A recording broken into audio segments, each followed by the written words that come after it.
And now moving on to other news is that a landmark report released by a commission of over 40 child and adolescent health experts from around the world finds that no single country in the world is adequately protecting children's health. The commission was convened by the World Health Organization, the UNICEF, and Lancet. A landmark report titled A Future for the World's Children found that the health and future of every child and adolescent worldwide is under immediate threat for ecological degradation, climate change, and exploitative marketing practices that push heavily processed fast food, sugary drinks, alcohol, and tobacco at children. Young people around the world are asking leaders to act. It's time to listen. We as adults stand accountable to them. We must ensure we leave them a world with the conditions necessary for children to not only survive, but thrive and build the future they deserve.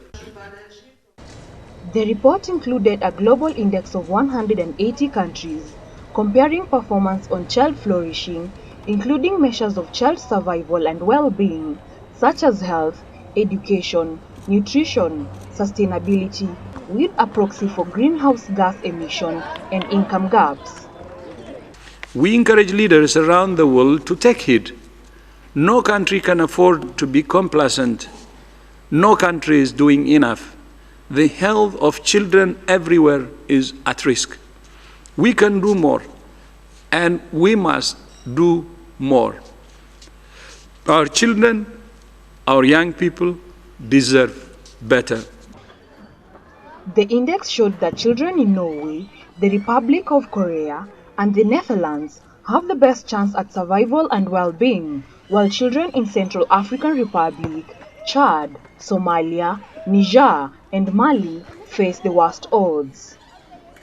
The new report says that the future isn't so bright unless we act.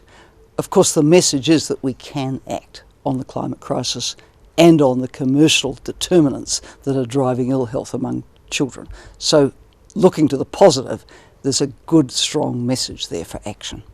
According to the report, while the poorest countries need to do more to support their children's ability to live healthy lives, excessive carbon emissions threaten the future of all children. There's two big threats identified. One is the whole background of the climate crisis, which threatens food security, greater prevalence of disease, more disasters, all extremely risky for the future of children. It also focuses in on the commercial environment, which is very damaging to children's health with bad food and drinks and the whole obesogenic environment that's been created. If global warming exceeds 4 degrees Celsius by the year 2100, in line with current projections, this will lead to devastating health consequences for children due to rising ocean levels, heat waves, malnutrition, and spread of diseases like malaria and dengue fever. Live up to what's required to meet the Paris Agreement's target of keeping global warming below 1.5 degrees Celsius. And secondly, on the commercial determinants, governments must regulate, and we suggest an optional protocol to the Convention on the Rights of the Child, which tackles the commercial determinants of children's health.